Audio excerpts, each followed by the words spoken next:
ಅಕ್ಕ, ಆ ಓಲೆಗಳನ್ನ ನನ್ ಗಂಡ ಪ್ರೀತಿಯಿಂದ ನನ್ಗೋಸ್ಕರನೇ ತಂದ್ಕೊಟ್ಟಿದ್ದಾರೆ ಅಕ್ಕ. ಅದನ್ನ ನಾನ್ ಕೊಡಲ್ಲ, ನನ್ನ ಹತ್ರನೇ ಇಟ್ಕೋತೀನಿ. ಹಾಗ ನಿನ್ನ ಗಂಡ ಜೂಜಾಡೋದಿಕ್ಕೆ ಮನೆಯಿಂದ 4 ಒಡವೆಗಳನ್ನ ಕಳ್ತನ ಮಾಡಿದಾನೆ. ಆ ಒಡವೆಗಳನ್ನ ನೀನ್ ತಂದ್ಕೊಡ್ತೀಯ ನನಗೆ? ಅಕ್ಕ, ಆಗಿರೋ ನಷ್ಟನ ಯಾರು ತುಂಬ್ಕೊಡ್ತಾರೆ? 4 ಒಡವೆ ಹೇಗೂ ಕೊಡಕ್ಕಾಗಲ್ಲ, ಕನಿಷ್ಠ ಪಕ್ಷ ಒಂದಾದ್ರೂ ಕೊಡ್ತೀನಿ ಅಂತ ಅನ್ಕೋ. ಅರ್ಥ ಆಯ್ತಾ? ಬೇಗ ತಂದ್ಕೊಡು.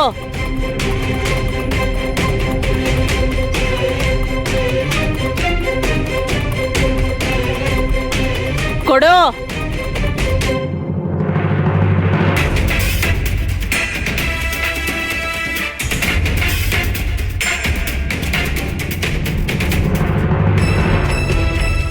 ಪ್ರತಿಯೊಂದು ಸಣ್ಣ ಪುಟ್ಟ ವಿಷಯದಲ್ಲೂ ಇವಳ ದರ್ಪ ಜಾಸ್ತಿ ಆಗಿದೆ. ಎಲ್ಲ ಇವಳಗ್ ಬೇಕು.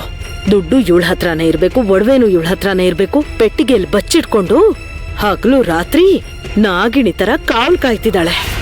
ಇದಕ್ಕೆಲ್ಲ ಕಾರಣ ಆ ಸಕ್ಕುಬಾಯಿ. ಅವಳಿಂದಾನೇ ಹೀಗಾಗಿತ್ತು.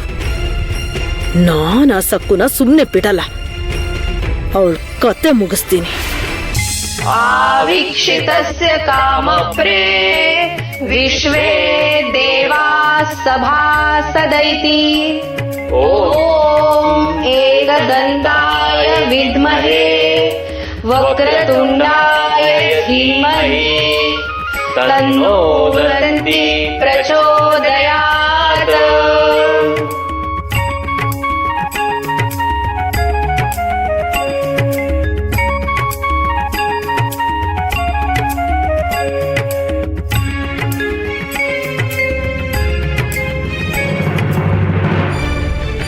ನೀವಿಲ್ಲಿ ತುಂಬಾ ಸರಳವಾಗಿ ಪೂಜೆ ಮಾಡ್ತಿದ್ದೀರಾ.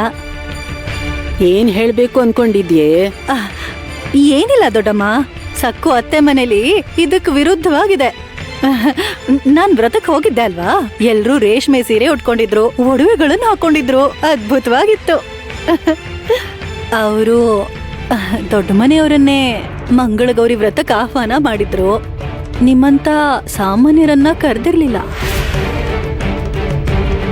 ನಿಜ ಹೇಳ್ತಿದೀನಿ ಉಮಾ, ಗೌರಿ ಪೂಜೆ ತುಂಬಾ ಅದ್ಧೂರಿಯಾಗಿ ನಡೀತು. ಹೇಳ್ಬೇಕಂದ್ರೆ ನಮ್ ರಮಾ ಚಿಕ್ಕಮ್ಮನ ಮನೇಲಿ ಯಾವ ಕಾರ್ಯಕ್ರಮ ಆದ್ರೂ ಅಚ್ಚುಕಟ್ಟಾಗಿ ಸಂಪ್ರದಾಯಬದ್ಧವಾಗಿ ಮಾಡ್ತಾರೆ ಉಮಾ.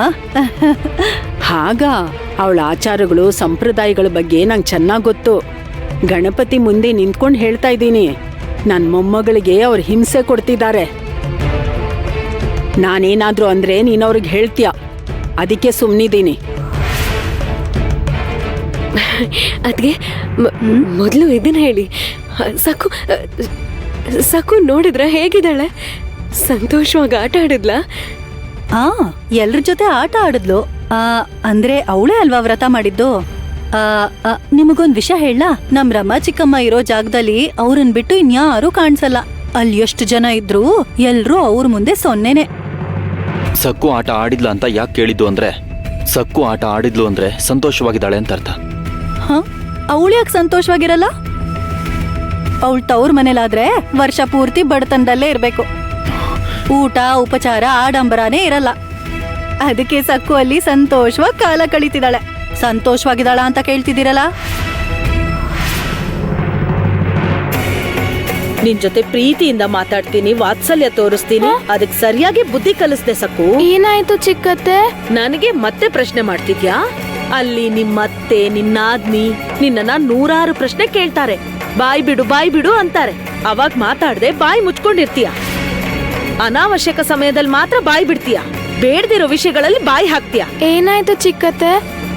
ನಾನ್ ನಿಮ್ ಜೊತೆ ಏನಾದ್ರೂ ತಪ್ಪಾಗಿ ಮಾತಾಡದ್ನಾ? ಹೌದು, ಮಾತಾಡ್ದೆ. ನೀನ್ ತಪ್ಪಾಗೆ ಮಾತಾಡ್ದೆ.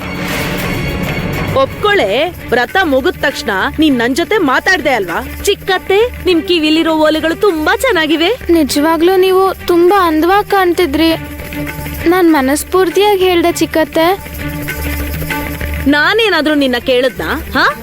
ನಿನ್ನ ಹೊಗಳು ಅಂತ ಕೇಳದ್ನಾ? ನಿನ್ನನ್ ಕೇಳದ್ನಾ? ಏನ್ ರೋಗ ಬಂದಿತ್ತೆ ನಿನ್ಗೆ? ಅಕ್ಕನ್ ಮುಂದೆ ನನ್ ಕಿವಿ ಓಲೆಗಳ ಬಗ್ಗೆ ಮಾತಾಡ್ದೆ. ನಾನ್ ಕೊಡಲ್ಲ ಅಂದ್ರು ಅವ್ಳು ಬಂದ್ ಕಿತ್ಕೊಂಡ್ ಹೋದ್ಲು. ನಿನಗ್ ಚೂರು ಬುದ್ಧಿ ಇಲ್ಲ ಕಣೆ. ನಿಮ್ಮಪ್ಪ ಅಮ್ಮ ನಿನಗ್ ಕಲ್ಸಿರೋ ಸಂಸ್ಕಾರ ಇದೇನಾ? ನಿನ್ನನ್ನಲ್ಲ ಕಣೆ, ನಿಮ್ಮಮ್ಮನ್ ಅನ್ಬೇಕು. ಮುದ್ದು ಮಾಡಿ ನಿನ್ನನ್ನ ತಲೆ ಮೇಲೆ ಕೂರ್ಸ್ಕೊಂಡಿದ್ದಾಳೆ. ಪ್ರತಿದಿನ ಅಲ್ಲಿ ನಿನ್ನನ್ನ ಹೊಗಳ್ತಾರೆ ಅಲ್ವಾ? ಮತ್ತೆ ನನಗೆ ಹೇಳಿದ್ಲು ಬಿಡು, ನಿನ್ ಮನೇಲಿ ದಿನ ನಿನಗ್ ಪೂಜೆ ಮಾಡಿ ಮಂಗಳಾರತಿ ಮಾಡ್ತಾರಂತೆ ಅಲ್ವಾ? ಆಚಾರ ಸಂಪ್ರದಾಯಗಳನ್ನ ಕಲಿಸಿಲ್ಲ, ಹಾಳ್ ಮಾಡಿದ್ದಾರೆ. ಮನೇಲಿ 24 ಗಂಟೆ ಅಪ್ಪ ಅಮ್ಮ ಹೊಗಳ್ತಾ ಇದ್ರೆ ನೀನ್ ಹಾಗೆ ಹಠಮಾರಿ ಆಗ್ತಾರೆ. ಅಯ್ಯೋ ಚಿಕ್ಕತ್ತೆ, ಈಗ ನೀವ್ ಯಾಕೆ ನಮ್ಮ ಅಮ್ಮ ಅಪ್ಪನ ಬಗ್ಗೆ ಹಾಗೆಲ್ಲ ಮಾತಾಡ್ತಿದ್ದೀರಾ? ನಿಜವಾಗ್ಲೂ ಅವ್ರ ಅಂತವ್ರಲ್ಲ. ನೀವು ನನ್ನ ಬೈರಿ, ಆದ್ರೆ ನಮ್ಮ ಅಮ್ಮ ಅಪ್ಪನ್ ಬೈಬೇಡಿ. ನಾನ್ ಅವ್ರಿಗೆ ಹಾಗೆ ಬೈತೀನಿ. ನನಗೆ ಎದುರು ಮಾತಾಡ್ತೀಯ ನೀನು? ನಿನ್ ಮೇಲೆ ತುಂಬಾ ಕೋಪದಲ್ಲಿದ್ದೀನಿ ನಾನು. ನಿನ್ನಿಂದ ನನ್ ಗಂಡ ಕೊಟ್ಟು ಓಲೆನ ಅವ್ಳು ಕಿತ್ಕೊಂಡ್ಲು. ಸಕ್ಕು, ನಿನಗ್ ನನ್ನ ವಿಶ್ವರೂಪ ತೋರಿಸ್ತೀನಿ. ಹೋಗೋ, ಅಲ್ಲಿ ಅಕ್ಕಿ ಬೇಳೆ ಇದೆ, ಬೀಸೋ ಕಲ್ಲಿಗೆ ಹಾಕಿ ಬೀಸೋ. ಮೊಸಳೆ ಕಣ್ಣೀರ್ ಹಾಕ್ಬೇಡ ಇಲ್ಲಿ, ಹೋಗಿಲ್ಲಿಂದ.